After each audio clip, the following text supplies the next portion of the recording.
some great fellowship.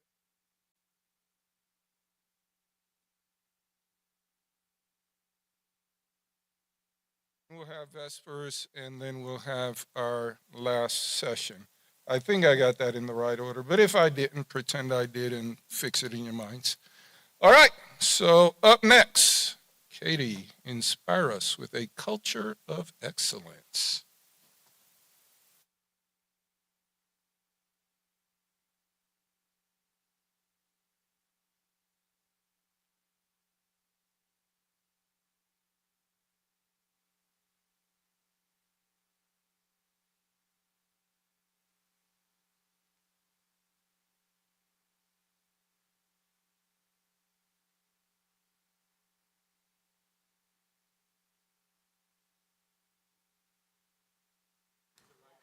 Okay, we're on now. All right, I need your help on this one. Help me finish it. Good, better, best. Never let it rest until the... Oh, that was really poor. Let's try it again. Good, better, best. Never let it rest until the good is better and the better is best. How many of you have heard that before? Or said, no, Loy? You've never heard that? Okay. Is it a West Coast Oregon thing, maybe? Well, I'm glad. If you could just remember that, if you don't take anything else away from this next hour and a half, this is kind of what the focus is. It's not about being perfect. It's about doing your very best. It's about constantly improving. In other words, it's about making today better than yesterday and tomorrow better than today. It says in 1 Corinthians 10:31, therefore, whether you eat or drink or whatever you do, do all to the glory of God. In this book, they talk about seeing a pattern of a culture of excellence in the breakout churches that they studied. Before we get to that, though, I want to share with you an experience from my childhood. So, Joel talked about earlier people who did a little bit of everything growing up. That was me. I played volleyball, I played basketball, I played softball, I was class president, I was whatever it was, I signed up to do it. I don't know if I could have probably been better at something had I focused more on one thing. But one thing I really liked was basketball. And when I was in middle school and high school, there was a camp nearby where I grew up called the United States Basketball Academy. It's near Hood. It's near Big Lake Youth Camp. It's not far from Big Lake in Oregon. And they would have girls camps, boys camps, teams camps, professional basketball player camps. They had teams from China coming over in their cafeteria. They had pictures and boxes with, like, one was this really, really tall professional basketball player from China that was like 6'8", and they had one of his shoes, and it was like a size 15 or something. It was huge, and pictures of all these teams with the director of the camp. It was a really cool camp, and I really enjoyed my time there. You'd go on Monday, you'd leave on Friday, you'd go to bed exhausted, you'd wake up sore, and it was fun. They started the day with stretches, and there was always humor involved. And I remember one of the things you'd work on a lot was your shooting form. And in practice, around the regular season, we'd do this too. But you'd go up to the wall, and you'd square up. Does anyone play basketball? Played basketball? Are you going to follow me? Okay, 2 of us. Okay. So when you shoot a basketball, you shoot it not with 2 hands, but with 1 hand, okay? And your other hand is there to just help balance it. So you'd go up to the wall and you'd square up, which is like facing your feet at the back of the basketball backboard. And you don't want your elbow way out here or way in here. You want things straight. You want your hand back. And we'd go down and we'd practice running our hand straight up against the wall and working on muscle memory and form, okay? And then after a while, you'd take a step back from the wall and you'd do the same thing.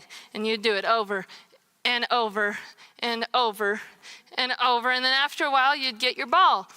And I told them I wouldn't wreck any of the stuff back here, so if the ball gets loose, you guys are gonna have to help me out. And you'd go up to the wall and you'd do shots. And you'd do shots and you'd work on your form and you'd work on your form. Then you'd take a step back. And if you line up the lines on the ball like this instead of this, then you get this really pretty spin on your ball. And that's one of the ways you know that you're shooting it straight, not doing some weird thing to make your ball spin weird. So we do that, and we do our form over and over. And after a while, you can add your other hand in there, because if you put your hand in there too soon, it messes up what you're trying to do, because then you try to do this thing. And so you just want it there to guide you, to keep the ball from falling off your hand. And then after you get really good at doing that, and the ball going up in the same spot every time, straight above your head, then you can get in front of the basketball rim. And you do that close, over and over and over, and you take a step back. And you get further away, and pretty soon, you're at the free throw line, okay? You get to where you can shoot free throws one-handed, because you only need one hand, and your legs are a lot stronger than your arms. So you bend down further, the further away you get from the basketball hoop. And you start working on free throws. So do you think someone gets really good at shooting free throws if they just take the ball and they go to the free throw line and they start shooting? You've got to start with baby steps, and you have to practice, and you have to do it over and over and over, and add your other hand and step back further. And it takes hours and hours. And you might think, wow, you wasted a lot of time playing basketball as a kid. Maybe I did, but I learned teamwork. I learned that after you fail, you keep going. I learned that it's okay if you miss, and which is a really important lesson for a perfectionist to learn.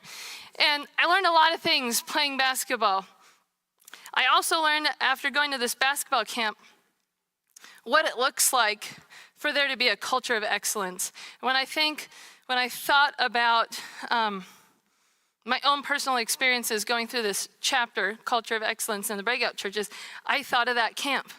It was neat, it was clean. They had 2 side-by-side indoor courts. They had 2 courts outdoor on one side and 2 outdoor courts on the other.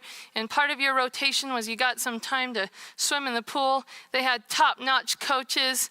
It was awesome. They had a ropes course. When I went there with my basketball team in high school for team camp, we got to do ropes course, whitewater rafting, some really cool things. But everything about it was excellent. And they had this standard, and they didn't expect you to be perfect. After you did all of your flicks and your drills, they didn't expect you to go out and make every shot that you shoot, but you were expected to improve. They knew that by the end of all of that hard work, you would be better. Going from good to great always requires hard work. It always requires persistence and determination and perseverance and resilience against things that are hard and difficult. Everybody felt like giving up on the second day because you wake up so sore. Imagine exercising from 8 a.m. to 5 p.m. after, being a bum the first month of summer out of school. You felt like you couldn't move. But it builds your character when you decide, this is going to be hard, but I'm still going to do it. One thing they found in breakout churches is that they did things with excellence. It wasn't halfway. So, one quote from the book, they don't want to do anything unless they're doing their best. So does that mean that we only do the things we know we're going to be successful at? That we're holding ourselves back when we do that. But that means we have to decide, what is it that I have the potential, with God's help, to do well? What can we do well? What are we able to do? What gifts has God given us? And look at that, look at what we choose to do as a church in that light. Sorry, this thing's like all over the place. Hang on. I'm sure it had nothing to do with the basketball. So when you look at the process of breaking out and gaining momentum in this graph, culture of excellence takes place after they've identified what their vision is and after they've begun to break out. It's part of the building the momentum. And you'll understand why in a minute here. They also pointed out that the strive for excellence wasn't fanatical. It wasn't all about being great. It was driven specifically by their relationship with God and their service to God. The church leaders all spoke about a drive to glorify God, to please the Savior, or to do their best in His power for His sake. In other words, we found the drive for a culture of excellence to be theologically and biblically driven. It wasn't just about being number one. It was about how can we glorify God with what we're doing, with the talents that He's given us. The breakout churches seemed to exemplify excellence in 4 primary areas. The first one was in music and worship. It was well presented, it was rehearsed, it was effective. They showed it in their facilities. You could tell an effort was made for things to look nice. They cared about their building, they cared about the grounds, the curb appeal, inside and out. Things were clean and neat. The preaching reflected hours of labor and prayer and effort. And in their congregational ministries, showed that people were involved and they were intentional about what they were doing in their service in the church. So before we move forward, I want you guys to take a minute or 5 to talk with each other about the culture of our church. Is there an emphasis on excellence?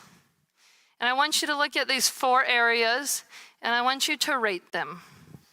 You can do a scale of 1 to 10. 10 would be the best, or an A through F, whatever works for you. But give it a rating in these 4 areas. So I'm going to give you 5 minutes, and just think about, how do we do things? What does the effort look like at our churches?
quickly go through each of the four and tell us what your number, your grade was for your group. Okay, go ahead, Loie.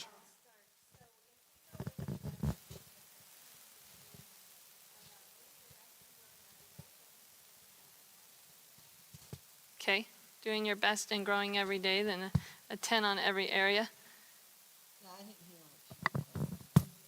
If you, that again a with the 10 in every microphone. area if you are, What if you don't? go ahead.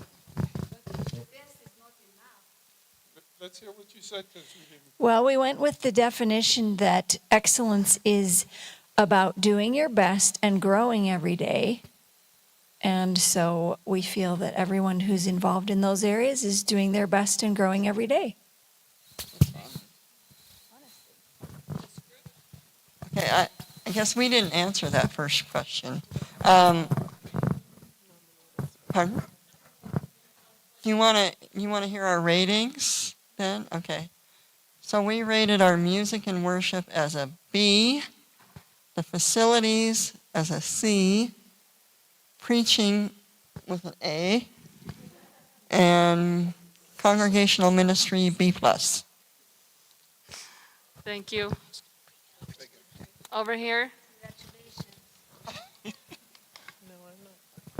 sure you're on. I don't even have to listen. What's the number on it at the bottom? Test. Okay. We did a 1 to 10, and I added them all up, and we all had different numbers in each category, Great Falls and Choteau, but surprisingly, we all added to the same number, 24 out of 40 for both of us. Our highest rating was in preaching. Okay. Back here. Yeah, we did the same thing with Choteau and Great Falls, since they got different members, and it was basically the same. C on B on worship, and facilities are around a B, and preaching's an A, and reaching out and to the church with that kind of ministry, it would be around a B, C type thing. So yeah.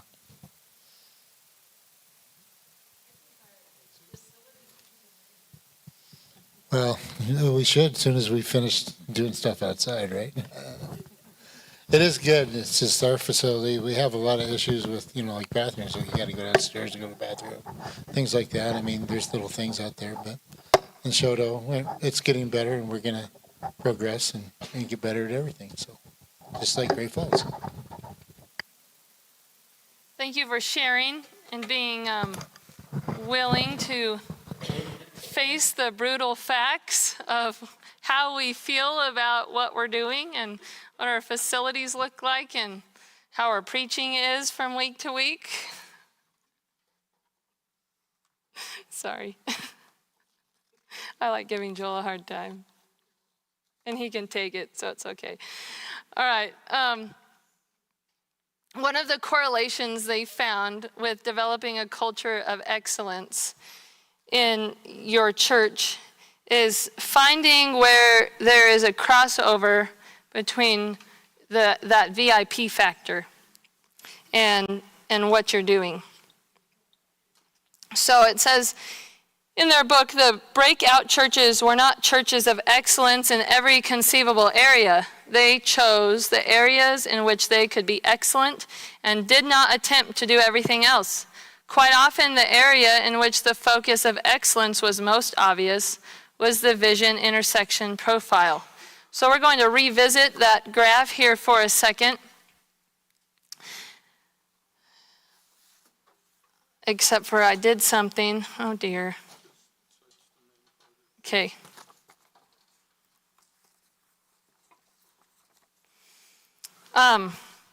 Leadership passion, community needs, and the passion and gifts and abilities of the congregation. So what they were saying is that center is where the aim for excellence should be. If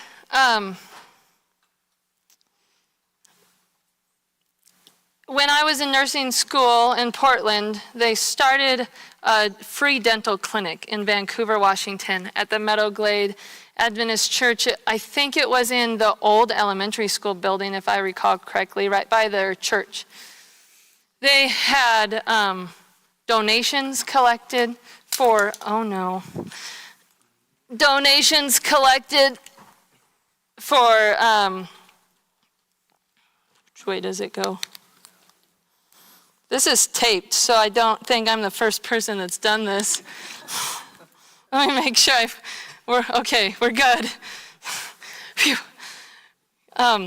They collected dental chairs and equipment and all the stuff they needed to outfit multiple rooms in this free dental clinic. They had people that were donating their time, and there was a need in the community for free dental services.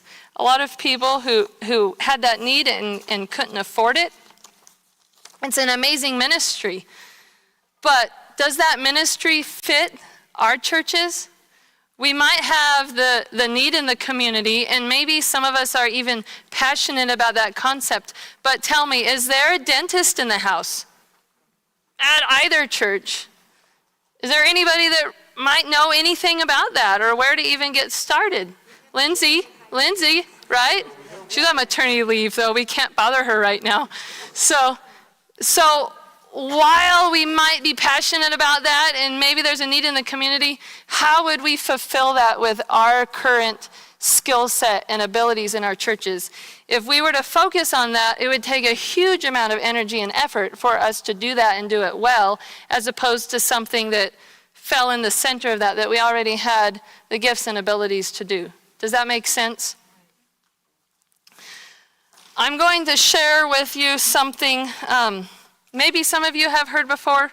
You're probably all familiar with different personality profiles. At one of our meetings, Lloyd talked about the colors, gold, green, blue, and orange. Okay, I'm a gold. I'm an ESTJ, if anyone was wondering, if you've done any of those. I am a choleric phlegmatic. We all know those, okay? But have you heard of the Clifton Strengths profile? Okay, it is not really a personality type so much as an assessment focused on your talents. It is 34 strengths divided into these 4 themes: strategic thinking, relationship building, influencing, and executing. I took this test as a college student, and I wish I had my results somewhere, but it was for, as a new employee for the Student Missions and Chaplain's Office. And I'm not sure, all I remember is taking the assessment, and one of my results was a maximizer, an achiever. Those are the only 2 things I can remember. And it took me several years to find this, because I thought, what was that test? I don't really, 15 years later, it's hard to remember. But as I was listening through breakout churches, and I was listening through this chapter, I kept thinking about what describes a maximizer in this Clifton Strengths assessment. It helps people discover what they naturally do best, learn to develop their strengths, talents into strengths, and personalize the results of the assessment into helping you maximize your potential. It basically describes what they were trying to explain in this chapter. How do you do whatever you're talented at better and do your best? People exceptionally talented in the maximizer theme focus on strengths as a way to stimulate personal and group excellence. They have high expectations. I want to share with you a video clip. They have a short explanation of all 34 of these on their website. And I just want to share with you the one describing a maximizer, because I feel like it explains what they're describing as a culture of excellence in this chapter. There's no sound at the very beginning.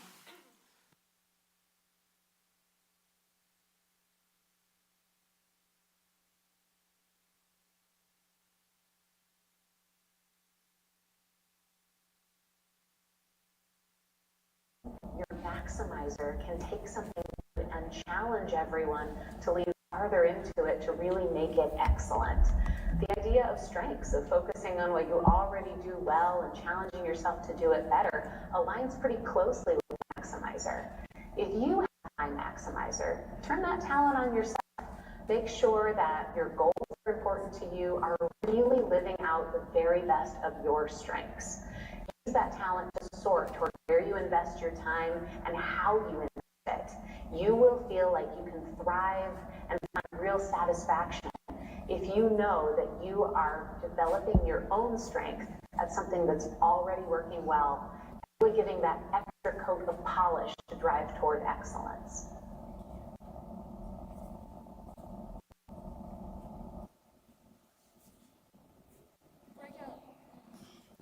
Breakout churches were extremely careful in their evaluations of new opportunities. They typically ask two questions. Does it fit our vision? Can we take on this new responsibility and do it with excellence? So when we're talking about doing something focused in the center of a VIP framework, we're talking about maximizing our skills and our abilities in our service to God. Freeing ourselves from all that extra stuff and narrowing it down to those things that we are best at and can do well. So I want to take a few minutes to identify these following areas that correlate with that VIP framework. What is our passion? What are our gifts and abilities? What are the needs in the community? So we've touched on this a little bit up to this point, but I want you to just make a list of each one. Like, what are things that people in our church are just good at, okay? Identify an area where you might see an intersection between those things. And then what can you and your team implement with excellence? Your team being your leadership team at your church. Okay, so go ahead and brainstorm. And Joel wants all your notes on this one.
Okay, you guys, we're going to share a little bit.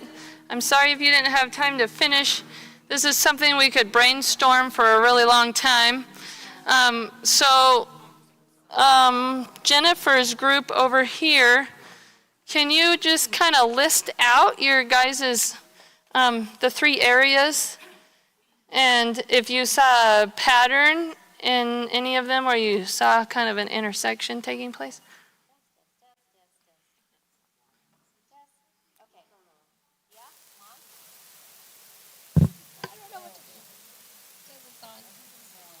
Test.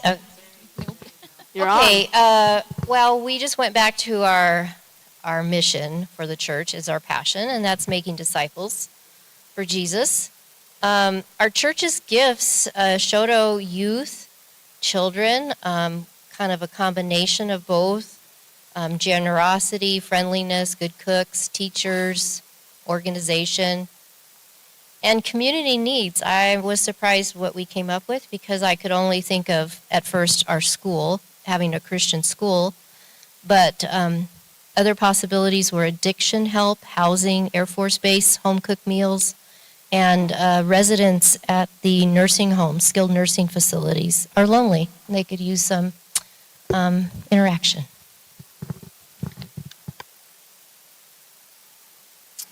Karen, what does your group have to share?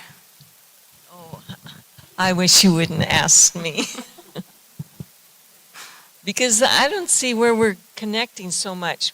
As far as passion, you know, we do have the children and the training of the kids, and what they need is of utmost importance.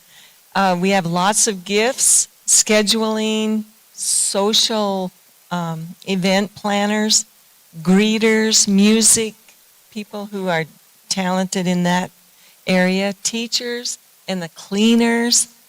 But then when you get to the community needs and you have homelessness and you have people with addiction, where does that connect, you know? Other than, well, even inviting them to church. The homeless don't have cars to come. I guess we'd have to bring them. And of course, Choteau doesn't have the homelessness like Great Falls does. So that's what we came up with. So you talked about church leadership having a passion for their children, and we have teachers in our churches, and we have communities that have kids that need education. I see an overlap there in both of our communities. Over here, Sharon's group.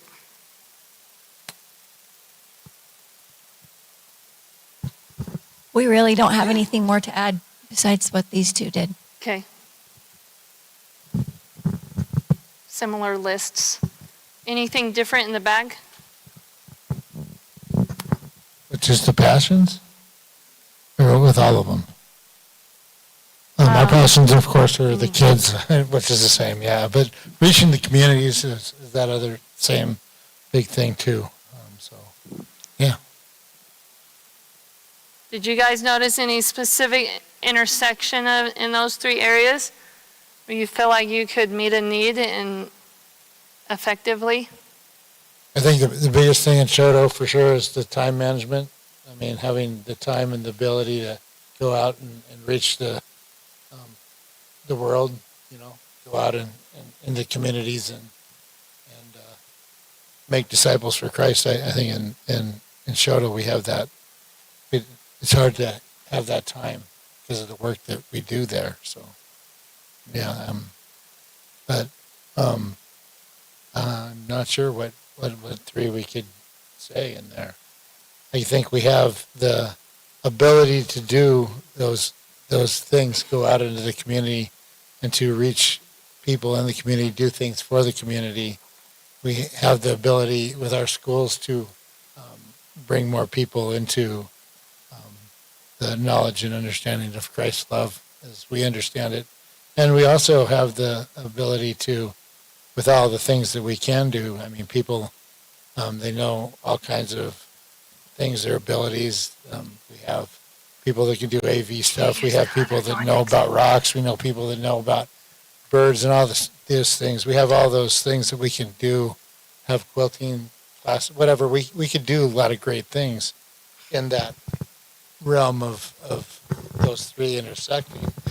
But again, it's like the time management, the time to be able to do it is a hard thing.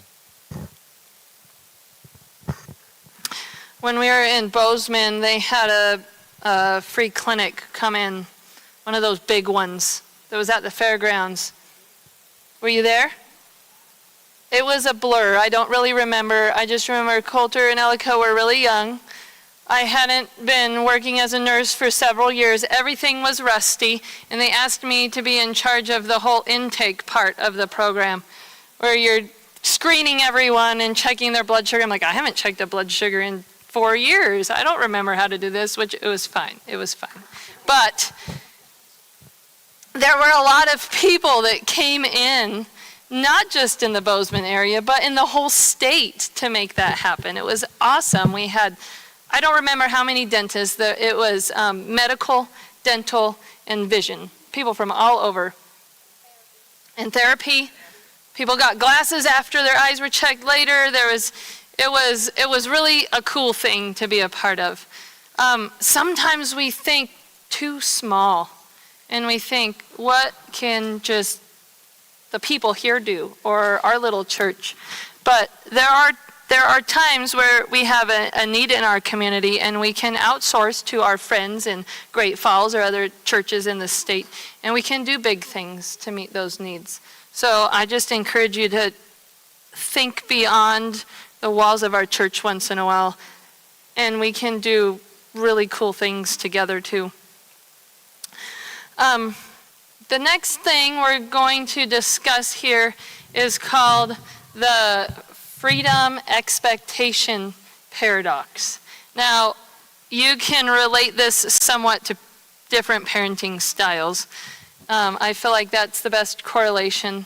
In the book Good to Great, he describes how good to great companies gave their people freedom to determine the best path to achieving company objectives while also holding them rigorously accountable for achieving the objectives.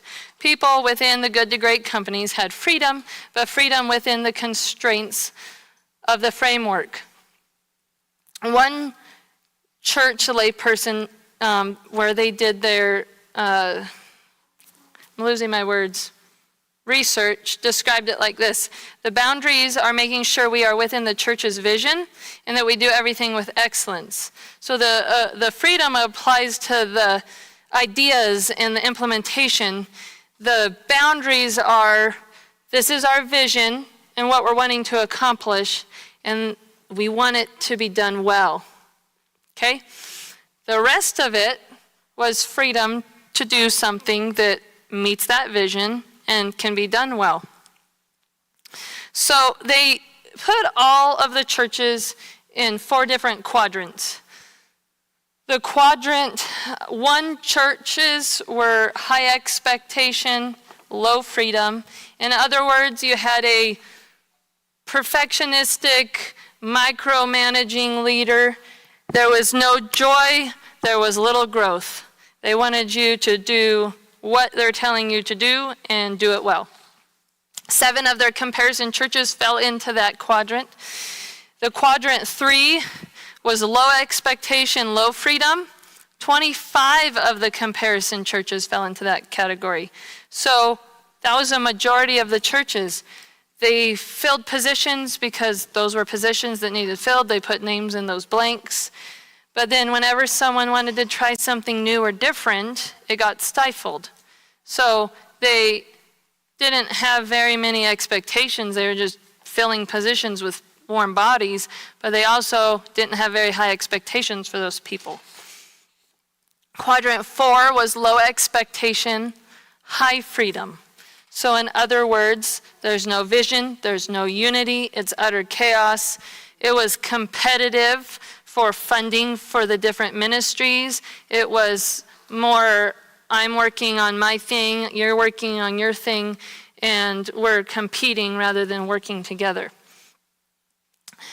Every single one of the breakout churches fell into the second quadrant.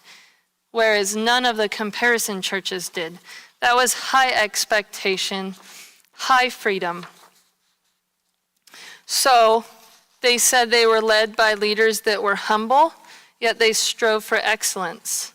They found that people had an attitude of joy in their ministries. They were expected to do well, and they were given the opportunity to have freedom with what they wanted to do, to meet that vision and to carry out these ministries in their church. When I was thinking about this, it made me think of the 10 Commandments. God gives us structure and guidelines with high expectations. Don't do these things.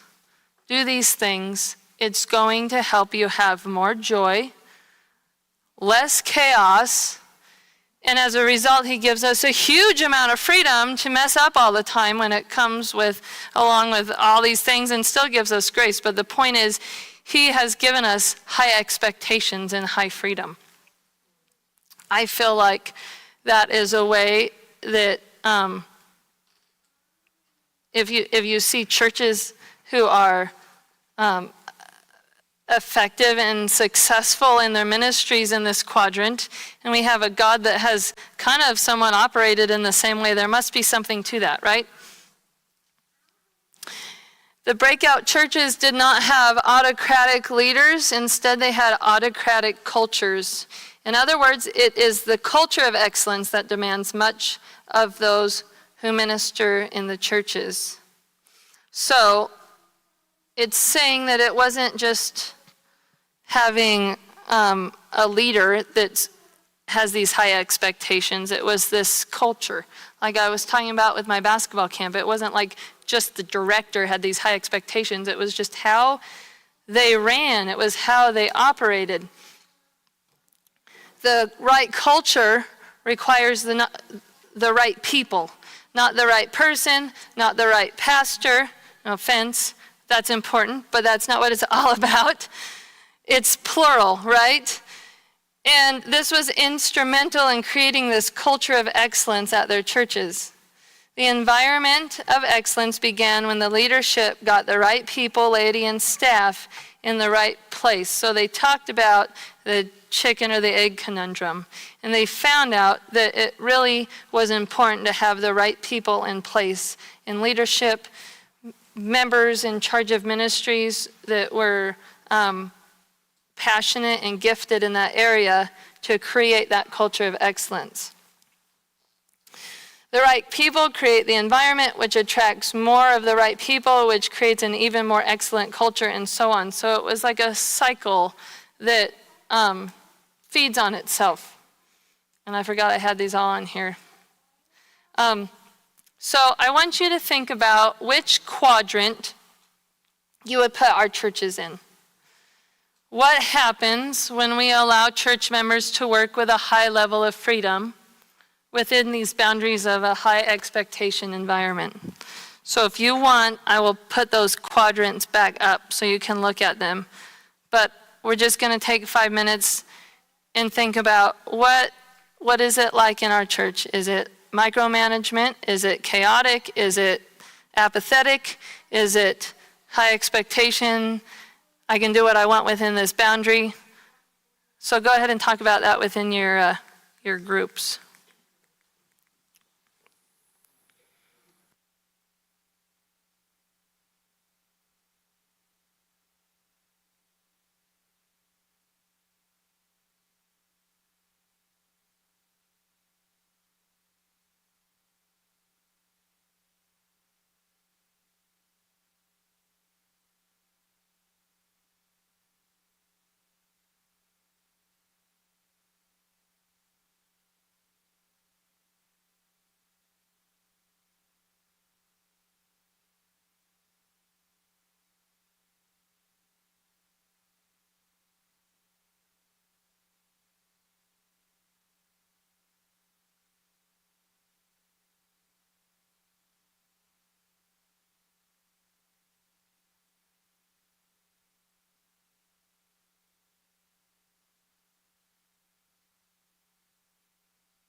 All right, let's see what quadrant we feel like we are in.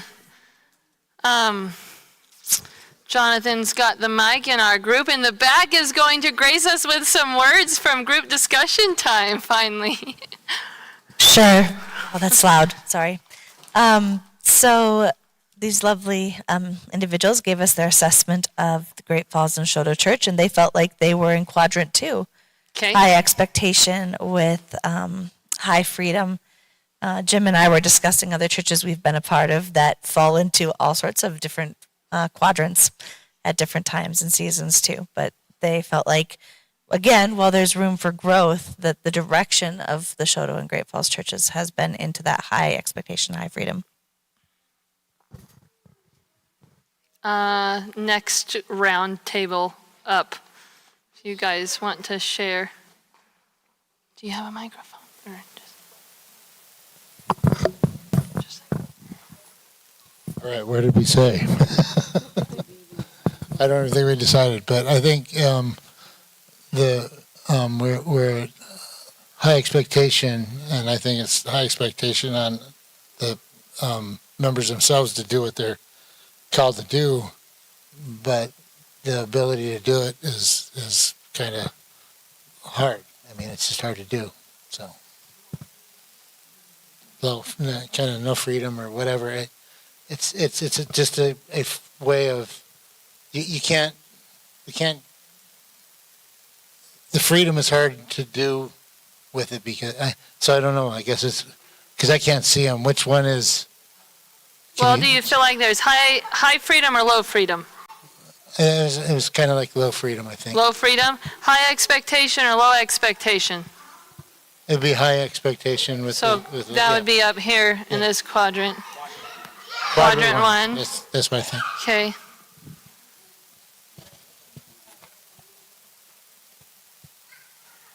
All right, ladies. Okay, so we said quadrant 3, low expectations, low freedom, because people don't always like change. Okay. And quadrant 2 for Choteau. Okay.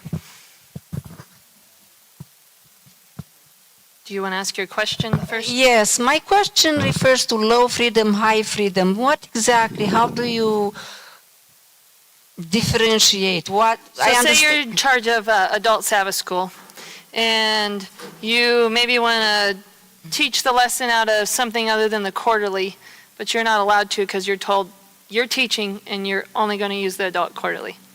Low freedom. Okay. That makes sense. High freedom would be, you're in charge of adult Sabbath school. You need to pick something that's appropriate, bring it to the board, make sure it's approved, whatever. But you can choose from all the resources out there and get some Okay, thank you. ideas. Does that Thank help? you. Okay. Okay, so your quadrant. We talked and we wanted to clarify and concluded that we fit in quadrant 1. 1, high expectation, low freedom. Okay, That's what the majority in think. Great Falls. Choteau 2. Okay. Jennifer? So funny, because we came up with quadrant 4.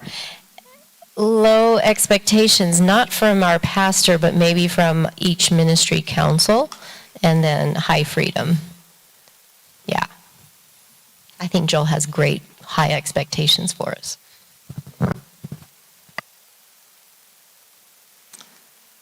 Okay. Let me get back to where I was here. Do you think quadrant 2 is the best quadrant to be in? Would you agree? Do you think sometimes the low expectations come from ourselves, our expectations for ourselves? Sometimes we're so busy during the week, like Rob was saying, our expectations for getting through the adult Sabbath school lesson we're supposed to teach is to just get through the adult Sabbath school lesson rather than find extra information or really dig deep. Or I know I've come to Sabbath school to teach the kids, and I prepared on Friday evening and there wasn't a lot of time put into it, and I should set my expectation for myself higher. So sometimes that hang up, I feel like, is our own, is ourselves. And that spills over into our church. I just felt like that could have been what was reflecting all the different perspectives. I think if we looked at our church as a whole, and we really dug deep, we might be able to come to the same conclusions. I feel like some of the reasoning behind all the different conclusions is just how we view, how we approach our ministries in the church differently. Does that make sense? Okay. I'm not a professional at this. I'm just giving you my 2 cents. You could take it or you can leave it.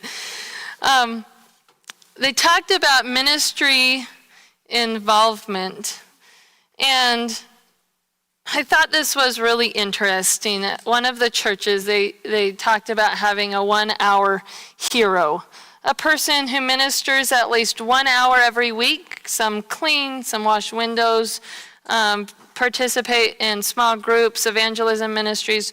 One woman comes to church every Wednesday to make certain that pencils are in the pews. Have you ever tried to fill out your tithe envelope and all the pencils in the entire row are broken? And you're trying to get it written on before the offering plate comes around, which maybe that's why it's less stressful in Great Falls. You can just, as long as you don't forget before you leave. Does that ever happen? You forgot to put it in the box, but it's still in your purse when you got home? No? Never? Okay. So they said in just 1 year, the number of 1-hour heroes grew from 300 to 600. So imagine if you had 600 giving 1 hour a week, every week, all year long. Pastor Joel could retire. I mean, that's 600 hours a week. What is he going to do? Right? That's amazing. And the fact that in 1 year it doubled. If we all just did 1 hour every week, it's amazing how much could be accomplished in our volunteer ministries. They would make sure that appropriately, it says the church sets aside a special day each year to honor and recognize these volunteer lay ministers. In other words, what I get from that is we have to jump on the bandwagon, right? And we have to rise to the occasion. We have to say, look, we're going to start being a part of this like everybody else and give our time. And sometimes that means sacrificing. They talked about excellence in evangelism in these ministries and in other places as well. The author describes the town of Naples, Florida, and he describes how the first time he and his wife went there, it was just pristine. Everything was just clean. It was like the buildings looked nice. The landscaping looked nice. Everything was just really impressive. They were really impressed by it. So I'm wondering, when people come to our churches, do they say, wow, it's clean, it looks nice, it's well taken care of, and it's not like making our church building into a temple. The idea is, do we reflect that we care about this place? Is it welcoming? What are we showing people? It made me think of the bushes in the front of our church. And for like 2 years, I'm like, those bushes need to go. They're half dead. They don't look good in the wintertime. And a couple years ago, I just couldn't take it any longer. And I'm glad that we have high freedom at our church. I think we're in one of the high freedom quadrants, because a few of us went and we took out those bushes. And I had the same feeling I did when we took out the brown carpet. But we took out the bushes, we fixed the cement in front, we planted flowers, and then Arlene and Karen scraped all the flaky paint and painted the cement, because once the bushes were gone, you could see how bad it looked. And it's just like a breath of fresh air when you drive up and you see flowers instead of the bushes. And I feel like when you come to our church, it looks like we care more because it looks nicer. And it really didn't take a whole lot of time to do. It's not like we're making the building an idol or anything. We're just showing that we care about this building. And one reason why I became so motivated to do that is because I finally got to the point after we moved back from Bozeman that I had flowers in front of my house. It was the first time in my life I had my own place and I had flowers and I wasn't going to be moving every year or two, and I'm in this spot. And Joel, that's why I'm so resistant to change, because I was in a different place for so long, every year or two, and I'm just gonna sit where I am and I am not leaving because I am done with the change and packing and unpacking. And I realized, you know what, if I'm going to spend the time to have nice flowers in front of my house, we need to spend the time to have nice flowers in front of our church building. The little things matter. We need to do excellence in the big things and in the little things, even if it's just the flowers in front of the church. There's a study that was done, and I can't quote it, but I did look it up. I know it was in 2015, and I know it was at Northwestern University. So somewhere on the West Coast in Washington or Oregon. And they found then that when students dressed professionally, they scored better on tests.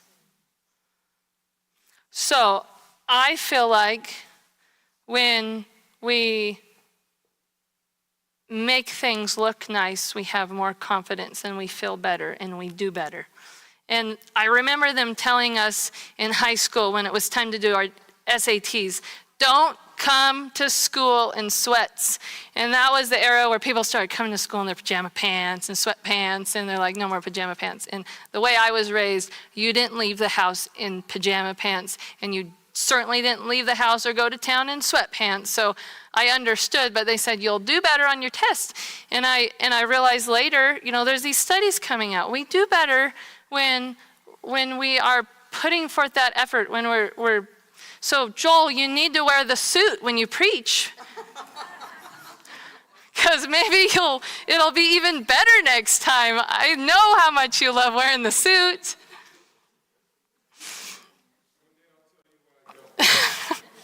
Because they're uncomfortable.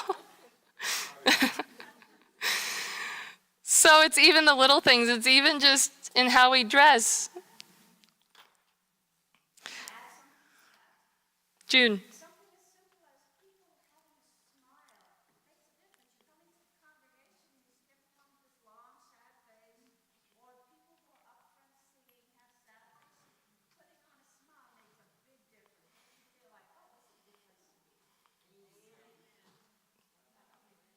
Just as effective as the flowers in front or dressing your best for that test. What'd you wear when you took your boards, June? Did you dress professionally? Okay. That's why you do well then, probably.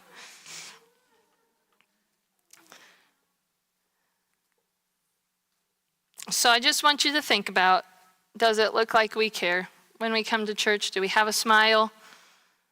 Does it look like we rolled out of bed and rushed to church and we're 5 minutes late? Sometimes it does. It happens. But are we being intentional? Do we take care of our facilities? Are we ready? They also talked about the to-do and the not to-do. To do or not to do, that is the question. I know that's not an exact quote, but you get the idea. The difficulty was choosing what not to do and then making the very difficult move of eliminating that which could not be done with excellence. So we get caught up in this whirlwind of all the things we have to do, and they're talking about looking at that goal and that intersection and looking at what is it that we can do really well and what do we need to eliminate that's keeping us from doing that really well. Ineffective ministries, maybe they don't have any purpose or aren't having an impact. Ministries that don't fit the vision or the mission or detract from the real vision or mission of the church. So what they're saying is basically it's quality over quantity. It's focusing on doing a few things well instead of a whole bunch of things unwell, and keeping your eyes fixed on that goal, on that intersection. So I want you to talk one more time about our ministries. Are we doing them effectively? Are we growing? Do our ministries fit the vision? Are the facilities sufficient for our vision? What needs cut out? What needs cut out for us to go from good to great? And are we relying on God, or are we relying on ourselves and what we think we can do with what we're comfortable with? And then take some time to pray together. I will give you a little more time this time, and then I have just a short wrap-up thought.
So what are we waiting for? What are we waiting for? Why are we wasting all the time like someone's making more? What are we praying for? What are we saving for? And what if we could be the light that no one could ignore? What are we waiting for? So I leave us with this question. What are we waiting for our churches to break out, to do ministry with excellence, and take our church from good to great? We are ready for supper. We're going to pray now. We are going to have a Vespers afterwards, and then Loy will be doing a wrap-up for us. So stick around if you're able. And Gail has an announcement.